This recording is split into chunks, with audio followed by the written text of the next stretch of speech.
Hello everyone, welcome back to the channel. Provident fund में आपकी salary से हर महीने पैसे कटते हैं और इसमें डिपॉजिट होते चले जाते हैं। यदि आपको पैसे की ज़रूरत पड़ती है तो आप पीएफ से कैसे पैसे को विड्रॉ कर सकते हैं, इसके लिए ईपीएफओ के क्या रूल्स हैं, जो भी पैसे आप विड्रॉ करते हैं पीएफ से उस पर टैक्स और टीडीएस के क्या रूल्स हैं, इस वीडियो में डिस्कस करने वाले हैं। तो दोस्तों, पीएफ से जो भी आप पैसे विड्रॉ करते हो उसको पार्शियल विड्रॉल कहते हैं।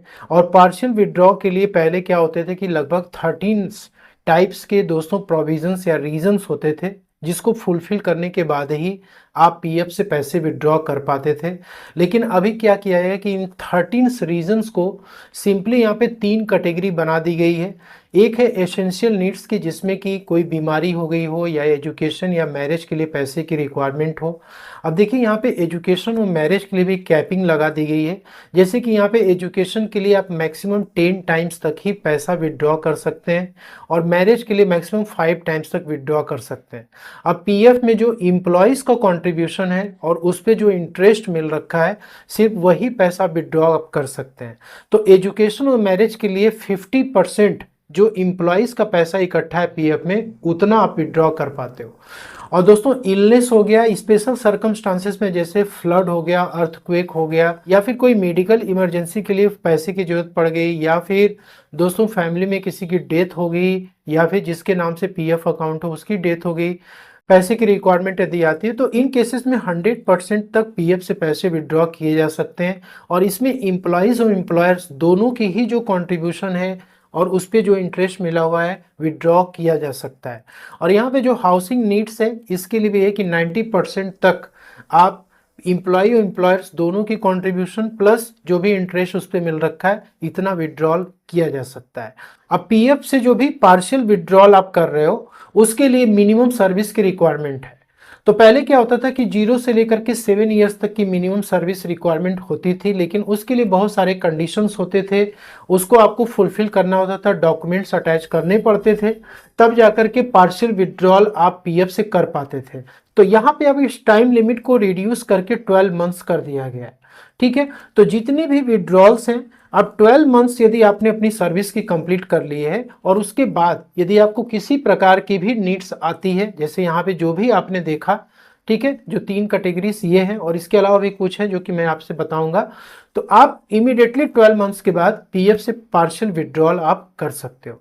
तो यहाँ पे देखिए, एक इंपॉर्टेंट नीड्स इसमें ऐड की गई हैं जो कि पहले से ही चली आ रही है। इसमें है जॉब लॉस की सिचुएशन।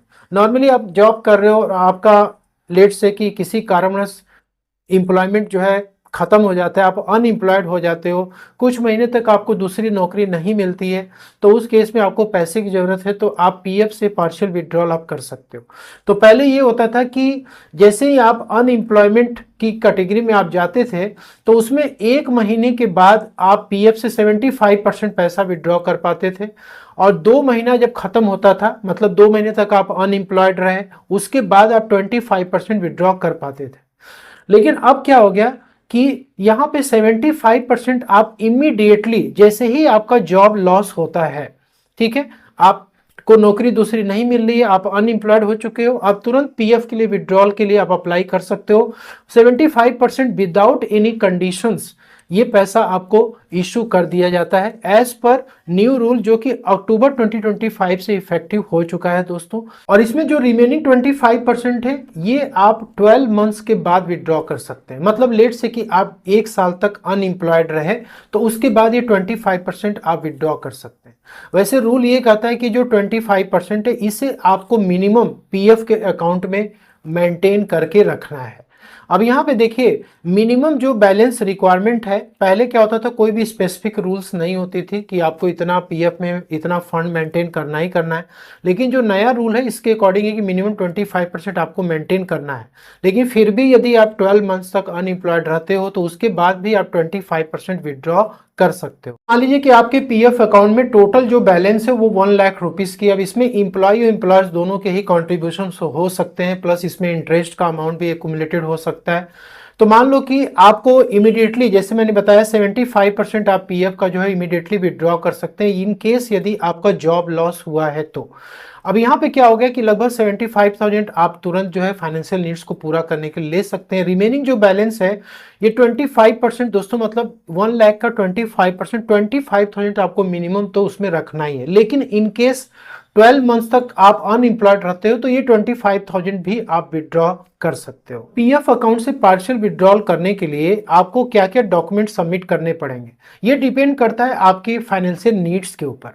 जैसे यहाँ पे मान लीजिए इलनेस हो गई, एजुकेशन, मैरिज, हाउसिंग या स्पेशल सर्कमस्टांसेस, जैसे मैंने फ्लड बताया, किसी की डेथ हो जाए, तो उस केस में आपको बहुत ही मिनिमम डॉक्यूमेंट्स की रिक्वायरमेंट पड़ने वाली है। या फिर आपके यदि अमाउंट जो विड्रॉल के बहुत ही ज़्यादा लार्ज हैं तो उस केस में आपको डॉक्यूमेंट्स, एविडेंसेस सबमिट करने पड़ेंगे, तभी आप पीएफ से पैसे को विड्रॉ कर सकते हैं।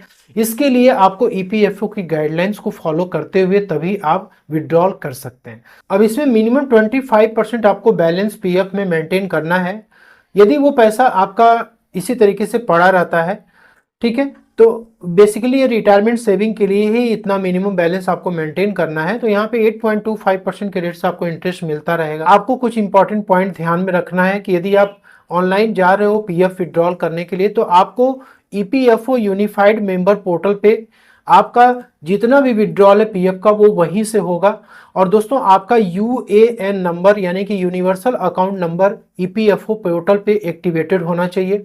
और इसके बाद ये कि आपके आधार और पैन कार्ड से लिंक होना चाहिए और आपकी बैंक अकाउंट की डिटेल्स उस पर होनी चाहिए। तो दोस्तों आपको आना है employees provident fund organisation India की वेबसाइट पे, जो यूनिफाइड पोर्टल .mepfindia.gov.in की वेबसाइट पे आना है। यहाँ पे आपने यदि यूएएन नंबर अपनी रजिस्टर करवा ली है तो आपको यूएएन नंबर और पासवर्ड इंटर करना है, देन आपको साइन इन पे क्लिक करना है और उसके बाद आपको अपनी पार्शियल विड्रॉल की रिक्वेस्ट साइन करने के बाद आप अप्लाई कर सकते हो। अब यहाँ पे देखिए यदि आपका कोई भी यूएएन नंबर एक्टिवेट नहीं है तो आपको देखिए यहाँ पे लिंक दिया हुआ है एक्टिवेट यूएएन नंबर। इसके बाद आप यहाँ से अपने यूएएन नंबर को जान सकते हो यदि आपको पता नहीं है तो। रिक्वेस्ट डालने के बाद आपको उसका स्टेटस चेक करना है। तो अगेन आप एम्प्लॉयज प्रोविडेंट फंड की वेबसाइट पे आएंगे, सर्विसेज, देन आपको एम्प्लॉयज वाले सेक्शन में जाना है और यहाँ पर members passbook, members UAN online services, यहाँ पे नो योर क्लेम स्टेटस, आपने जो भी क्लेम वगैरह डाल रखी है तो यहाँ पर दोस्तों यूएएन नंबर, पासवर्ड और कैप्चा कोड डाल करके अपनी स्टेटस को आप चेक कर सकते हैं कि आपने जो भी पार्शियल विड्रॉल की रिक्वेस्ट डाली थी वो आपके अकाउंट में क्रेडिट हुआ है या नहीं हुआ। तो आपको पीएफ से पार्शियल विड्रॉल करने के लिए फॉर्म नंबर 31 सबमिट करना है।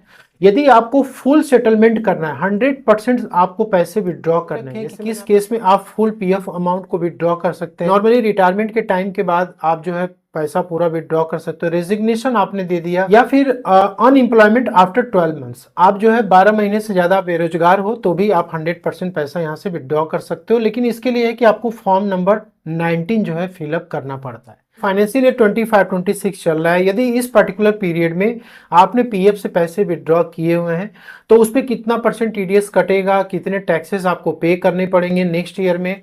तो देखिए यहाँ पे कुछ कंडीशंस हैं जो कि आप फुलफिल करते हो तभी टीडीएस और टैक्सेस के रूल्स एप्लीकेबल होते हैं।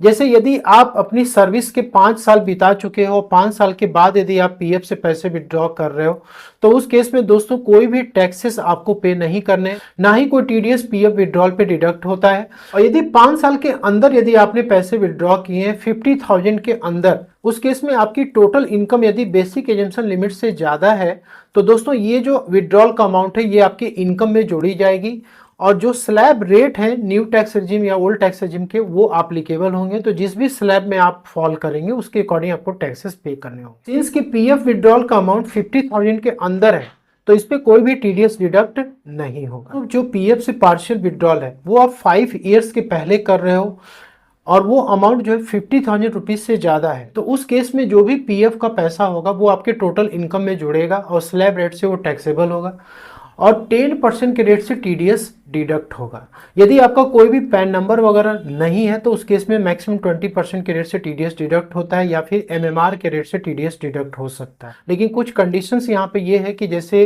एम्प्लॉयर्स का जो बिजनेस है वो डिसकंटिन्यू हो चुका है या फिर जो एम्प्लॉय है वो बीमार हो चुका है, वो इस स्थिति में नहीं है कि वो अब जॉब कर सके या फिर कोई भी रीजंस जो कि एम्प्लॉय के कंट्रोल में नहीं है तो उस केस में यहाँ पे ये होगा कि जो भी आपके विड्रॉल होंगे वो टैक्स एग्जेम्प्ट हो जाएंगे इवन कि वो 5 इयर्स के अंदर विड्रॉ किए जा रहे हैं। अब यहाँ पे देखिए एक इम्पॉर्टेंट कंडीशन ये है कि यदि आपकी total income basic assumption limit से नीचे है तो उस केस में आप टीडीएस से बच सकते हो।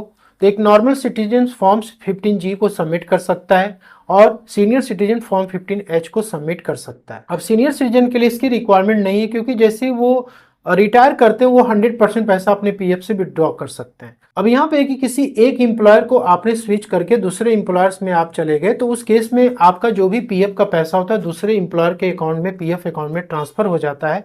तो ऐसे केस में कोई भी टैक्सेबिलिटी नहीं होगी, ना ही कोई टीडीएस कटने वाला है। तो होप कि आपको वीडियो में दी जानकारी पसंद अच्छी लगे तो लाइक शेयर जरूर करिए। Thank you so much for watching.